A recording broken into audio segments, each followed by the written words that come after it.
नई शिक्षा नीति लागू होने वाली है। यह हम सबको पूर्ण रूप से भ्रमित करने वाली है। प्राथमिक से लेकर उच्च शिक्षा तक स्तर इसके 4 हैं। यह विद्यार्थियों के विकास में सहायक नहीं, ऐसा मेरा विचार है।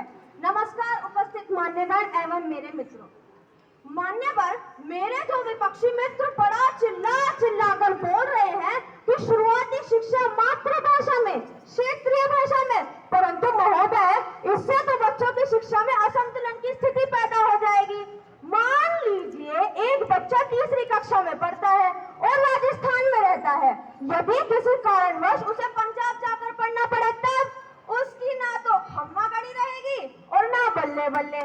ऐसे तो वो ना घर का रहेगा और ना घाट का, और बात करते हैं विश्व पटल तक पहुंचाने की। मान्यवर, मैं समझती हूँ कि कोरोना महामारी की आड़ में नई शिक्षा नीति ऑनलाइन शिक्षा को सुनिश्चित करना चाहती है। क्या आप और हम नहीं जानते कि इंटरनेट और कंप्यूटर की पहुंच समाज के बड़े तबके तक नहीं है, और यहाँ तक कि मान्यवर सरकार तक के स्कूलों में इसकी उपलब्धता आज तक नहीं हो सकी।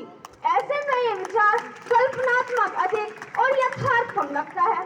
और अगर ऐसा संभव हो भी जाए तो सब जानते हैं मान्यवर कि बच्चा ऑनलाइन शिक्षा सीखे या ना सीखे, ऑनलाइन शिक्षा की आड़ में रील्स बनाना अवश्य सीख लेंगे।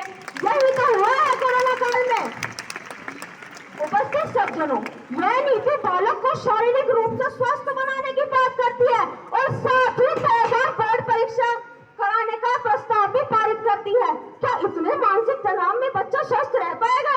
मुझे लगता है मान्यवर, उसका सर्वांगीण विकास हो या ना हो, उसका सर्वांगीण ह्रास तो हो ही जाएगा। और यह नीति यह प्रावधान भी लाई है कि बच्चा अपनी पसंद के विषय चुन सकता है, कला, विज्ञान, वाणिज्य सब एक साथ। परंतु महोदय, यदि बच्चा कई नावों में सवार होने की कोशिश करेगा तो परिणाम स्वरूप एक दिन डूब ही जाएगा। चलिए अब बात करते हैं उच्च शिक्षा की। स्नातक 4 वर्ष में पूरा होगा और परास्नातक 1 वर्ष में। यह तो वही बात हुई मान्यवर कि बच्चे का कान ऐसे न पकड़ के ऐसे पकड़ लिया जाए। विद्यार्थी दाखिला 5 वर्ष पहले भी दे रहा था और अब भी देगा।